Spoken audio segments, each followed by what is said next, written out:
Welcome back, Teams of Men, the HuMANiTEAM Report, our digital newsletter. Episode 8, I think we're on, where we're trying to give not only our members who get the print version and their emails delivered every month, but also our loyal followers here on our YouTube channel, which is almost up to 3,000 subscribers, which is awesome. Make sure you like, follow, subscribe here if it's your first time joining us.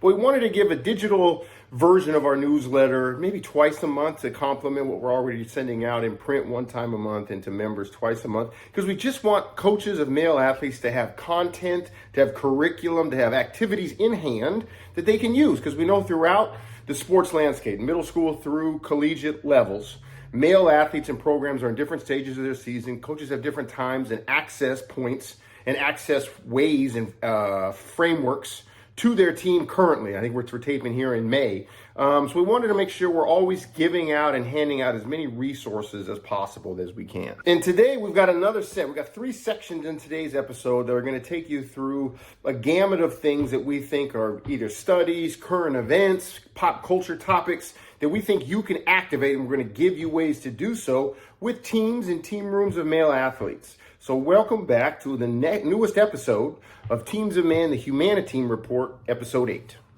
All right, let's start here, Coach. And throughout the rest of the video, we'll do some cutaways and some pictures of some of the resources and studies and things we're citing. But this one right now is a recent United Nations study titled Working with Men and Boys for Gender Equality, State of Play and Future Directions, which I found, through the various social media channels that I follow. And this study offers valuable insights into how we can support and engage men and boys in gender equity, which is exactly what some of the work we do with Teams of Men is meant to do. And we're always on the lookout for partners and best practices. And we think this is one. Today, we're going to give you 3 takeaways from this UN policy brief and how they could impact your day-to-day approach with your guys. Okay, ready?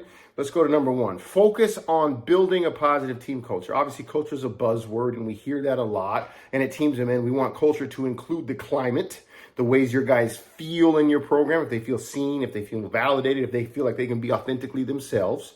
But instead of focusing solely on individual behavior change, we want you to focus on team climate creation that encourages positive attitudes and actions towards gender equality. The policy brief wants you to address harmful norms head on as a group and challenge your players to be role models in addressing and existing in gender equality in their communities and their spaces. As a coach, you can implement this by setting clear expectations for respectful behavior in your team room, emphasizing the importance of supporting teammates, no matter who or what they are, no matter the choices or the places they are in their lives, and promoting empathy through shared discussions. That's the big part. Circle kids up often and have discussions on things that matter. Takeaway number 2 from the UN study titled Working with Men and Boys for Gender Equality, State of Play and Future Directions, is we want you to press for policy changes within your organization. So now that means your team, your program, but also your athletic department, also the schools you exist on, beyond shaping the individual behaviors of your players. We want you to find ways to advocate for policy changes within your sports organization and the greater ecosystem of athletics that you exist in. We want you to push for anti-harassment policies. We want you to push for education on what the current policies are. We want you to push for equitable access to resources and mandatory training on respect and inclusion. In your coaching role, work with your athletic director to ensure that anti-bullying policies and anti-hazing policies are enforced, and that diversity training is part of every single team's curriculum. These are things within the gamut of what you can ask for. Final takeaway from the UN policy debrief: be part of a larger movement. Engage in your communities with broader social movements and collaborate with feminist and LGBTQ groups. We know you activate and want your guys doing community give back, community service. So this isn't just about you and your team. It's about contributing to professionals and career-minded activists in your ecosystem, in your communities, and get your guys involved. Encourage your players to partner in community events that promote inclusivity. Partner with local organizations, put them on the Googles, put them on the interwebs, and tell them to go find people to support and have mentorship programs for professionals that are driving for change in gender equality. And can give your guys resources that you can. These things are within the grasp of what you can do. And those are 3 takeaways from the UN policy brief that we think coaches of male athletes should pay attention to. Next, Coach, and we think you might have seen this with it. There's a in the news constantly right now is the campus protests regarding Israel, Gaza, Hamas, the Palestinian and Israeli conflict, and we know there's a lot of campus conflict going on.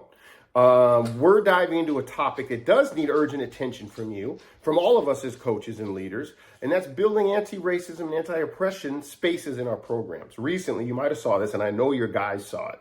A shocking incident of racism occurred on the campus of Ole Miss. A student was caught on video, male white student, making noises and monkey sounds and mocking a black female protester. Here's a brief clip. We're going to cut away to it right now.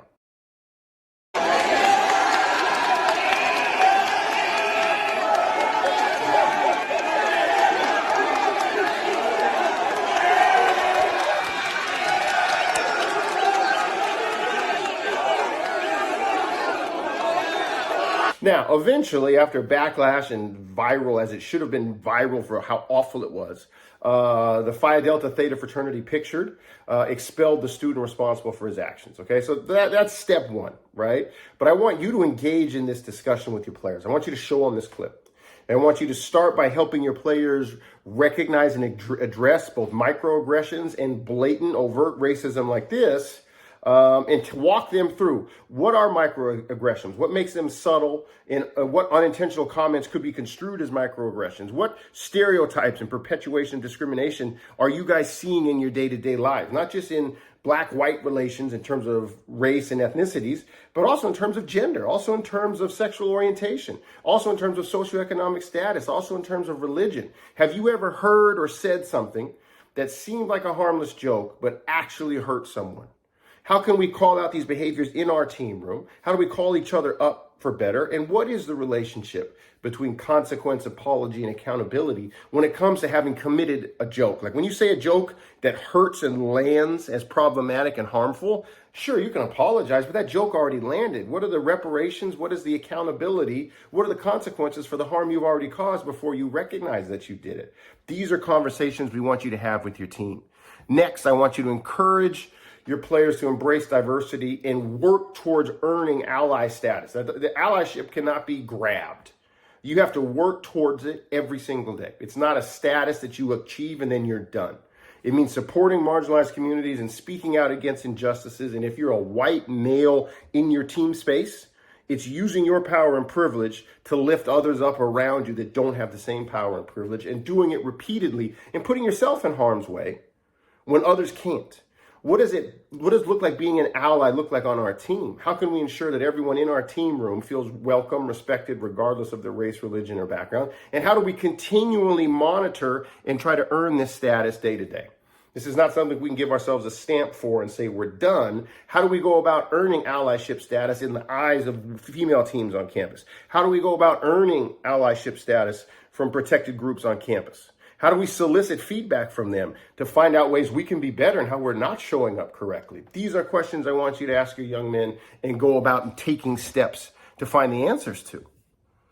Finally, on this same topic of the awful video trending from Ole Miss, okay? If we're in the business of creating a climate and team culture where respect and inclusion are non-negotiable, make it clear to your players that that's your stance. Ask your guys, what team values do we hold that you guys know in terms of oppression and anti-oppression, anti-discrimination, anti-hate, anti-violence? What do you guys think happens if one of us steps outside the bounds of these expectations? What do you guys think the steps are to consequence and accountability in that framework? You have to discuss these things. You cannot assume your guys know where you stand. You cannot assume your guys know what will happen. You need to have these discussions and actually tell them and make sure they know.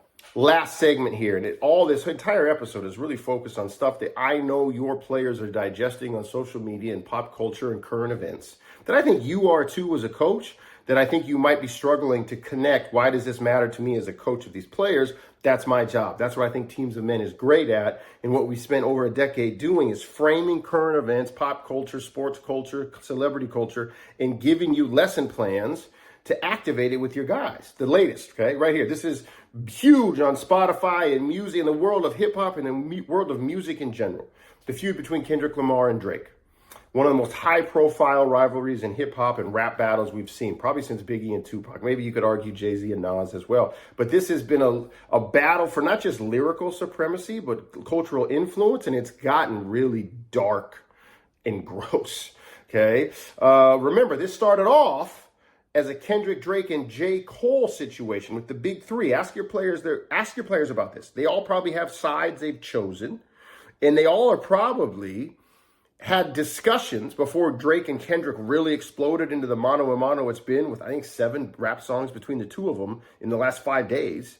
But ask them, guys, remember when J. Cole chose himself to withdraw and not engage in this rivalry? He instead did a whole press conference where he said he wanted to focus on his own personal growth and positivity and healing and stay out of this fray. Remember too, fellas, J. Cole got a ton of backlash from that. There was a lot of fans who labeled him soft, called him a pussy, and told him he should be in it, that if hip-hop demanded he be in it, that being a man, as a man, he needed to be involved. Remember, Teams of Men stance is anything that comes after somebody saying, as a man, I gotta, is usually awful, horrific, toxic tropes of man-boxism. Anytime somebody leaves a statement with, well, as a man, I think I have to, nonsense. As a man, you don't have to do anything. You get the freedom and the agency and the autonomy to decide your choice. And kudos to J. Cole for saying, as myself, as who I want to be, I don't want to participate. I want you to use this rap battle situation, not just J. Cole leaving it, but what's happened with Kendrick and Drake since, to start meaningful conversations with your team about what is healthy conflict and competitiveness look like versus unhealthy hatred. What does an unnecessary dragging look like versus a need to call out and call up? Because I think all those things exist in the framework of this rap battle. I want you to encourage them to reflect on the difference between healthy competition and obsessive, hateful rivalries, because there is a difference. And you can still demand that your guys are competitive and win games without going into the depths of a toxic hatred. And this is for you and your guys to discuss. And I think this current event, I mean, you've got song after song after song, news article after news article of this continuing that is perfect for you to frame and discuss in the lens of Teams of Men. Well, there you have it, Coach. The latest, the HuMANiTEAM Report from Teams of Men, our digital version, episode 8.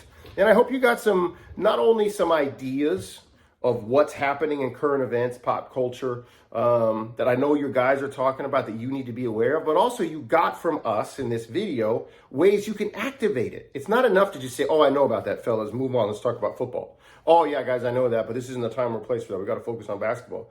No, we can engage them in these things, whether it's a 15-minute pre-practice, a post-practice, walk the dynamic lines, asking them about Kendrick, Drake, and J. Cole. There's ways you can do this work in as little as 20 minutes a day and really have an impact in helping your guys create emotional fluency, healthy relationship skills, empathy, an ability to problem solve and form their own decision-making paradigm. That's your job as a coach, and Teams of Men exists to help you. As always, like, subscribe, and follow our channel here, and we'll see you next time. Teams of Men.